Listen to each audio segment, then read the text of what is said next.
Muy bien. ¿Cómo estaba organizado el virreinato del Perú? ¿Sí? En España estaba el rey, la Casa de la Contratación y el Consejo de Indias. Ya hemos explicado qué hace cada uno. En América estaba el virrey debajo del rey, la Real Audiencia, los corregidores, que luego se cambian por los intendentes, el cabildo y el curaca. Memoriza bien esta tabla, porque en este cuadro, perdón, te lo voy a preguntar en la prueba. El virrey Toledo. En las primeras décadas del periodo colonial, la corona española tuvo dificultades para establecer sus autoridades en el Perú. Por lo tanto, en 1569 envió al virrey Francisco de Toledo. Este virrey, que es un español, hace tres cosas muy importantes. Primero, crea las reducciones, que eran pueblos destinados únicamente a los indígenas. Y como estaban todos los indígenas juntos, era mucho más fácil para ellos evangelizarlos, cobrarles los tributos y reclutar la mano de obra. El establecimiento de la mita, que era un sistema de trabajo forzado que los indígenas debían realizar para la corona. La obligatoriedad del tributo. Todos los indios debían pagar en dinero o en producto desde los 18 hasta los 50 años. Y algo muy importante, nuestro amigo Francisco de Toledo puso curacas, ¿ya? Porque ustedes recordarán que los curacas eran los jefes de los ayllus. Entonces los españoles ponen estos curacas. ¿Cómo se organizó la economía colonial?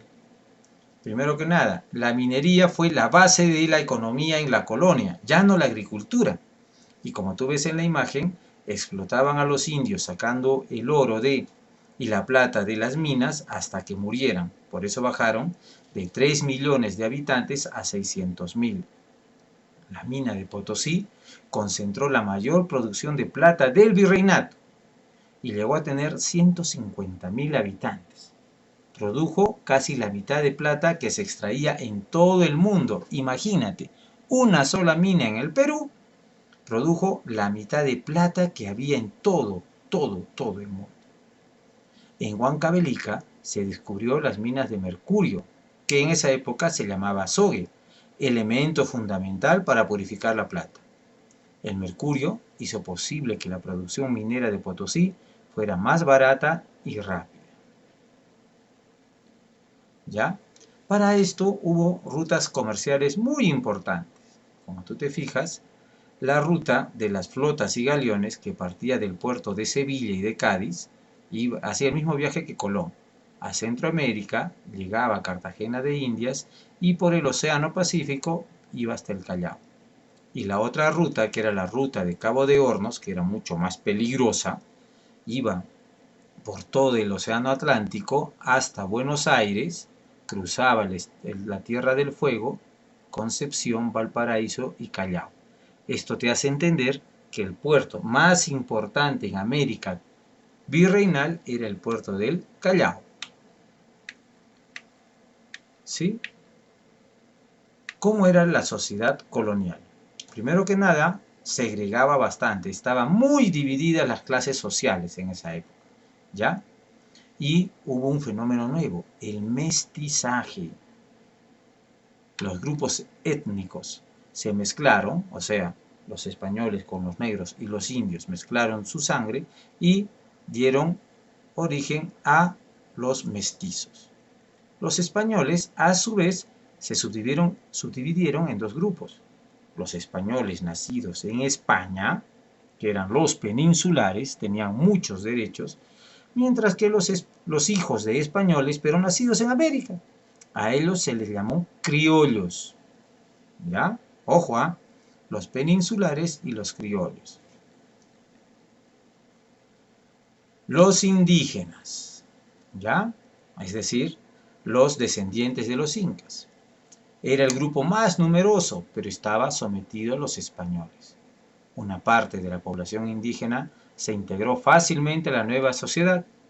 La mayoría, sin embargo, no abandonó su cultura y siguió respetando las tradiciones antiguas.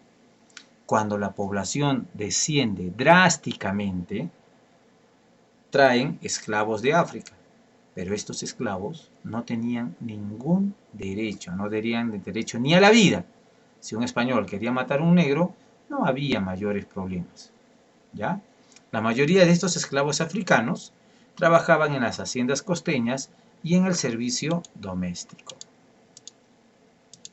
El mestizaje. Fíjate este cuadrito. Las autoridades coloniales no estaban de acuerdo con que se mezclaran los grupos étnicos. Sin embargo, muchos españoles tuvieron hijos con mujeres indígenas. Con el paso del tiempo, también los negros de origen africano se mezclaron con los españoles o con los indígenas. Y a raíz de esto hubo nuevas combinaciones raciales. Eso se llama mestizaje. Por ejemplo, el hijo de un blanco español con un indio se llamaba mestizo. El hijo de un blanco español con una negra se llamaba mulato. Un mulato conocido, nuestro amigo San Martín de Porras. El hijo de un indio con un negro se llama sambo. ¿Ya? La religión y la cultura en la colonia. Cuando empezó la colonización española, llegaron a América, junto a militares y funcionarios, cientos de religiosos. Por ejemplo, la Orden de los Franciscanos, el grupo al cual nosotros pertenecemos, los dominicos, Santo Domingo de Guzmán, los jesuitas, San Ignacio de Loyola. La presencia de estos religiosos tenía dos objetivos: evangelizar y velar por la pureza de la fe. ¿Qué métodos usaron la Iglesia Católica antigua en esa época? ¿Sí? La catequesis, que consistía en explicar el mensaje cristiano a los indígenas, bautizarlos y darles el resto de sacramentos, y la extirpación de idolatrías. ¿Ya? ¿Y qué era la extirpación de idolatrías? Castigar a quienes veneraban a los dioses andinos. Por último, hijo, estas cuatro preguntas, las copias y las resuelves en tu cuaderno. ¿Qué características tenían las ciudades españolas? ¿Qué autoridades coloniales trabajaban directamente con la población indígena? ¿Qué trato les daban? ¿Por qué se considera a Francisco de Toledo uno de los virreyes más importantes de la colonia? ¿Y cómo crees que afectaron a los indígenas las medidas de Toledo? ¿Ya? Todo esto lo resuelves en tu cuaderno. Eso es todo por hoy. Paz y bien.